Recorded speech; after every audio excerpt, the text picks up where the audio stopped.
My children, come closer and listen. In our land, the Igbo land, there is a man we call DIBIA. The DIBIA is not just an ordinary man, no. He is a messenger, a healer, and a keeper of the wisdom of our ancestors. The DIBIA is the bridge between us, the living, and the spirit world. When a man is troubled, when sickness comes, or when strange things happen that no one can explain, it is the DIBIA that we run to. Through divination, he looks into the hidden world and tells us the cause of our problems and how to solve them. He knows the secrets of the forest, the leaves, the roots, the bark of trees. With these, he heals the sick, both in body and in spirit.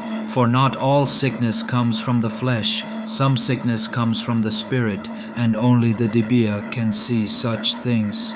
The DIBIA also guards our traditions. He knows the old stories, the sacred words, the incantations that bind our people to the gods and the ancestors. He is like a living library, holding knowledge that has been passed from generation to generation. When quarrels arise, when truth is hidden, the DIBIA is called. With his wisdom and the help of the spirits, he reveals what men try to cover. He restores peace where there is confusion. And do not forget, my children, the DIBIA is also a protector. He prepares medicines and charms to keep away evil spirits, to fight against witchcraft, and to strengthen warriors before they go to battle.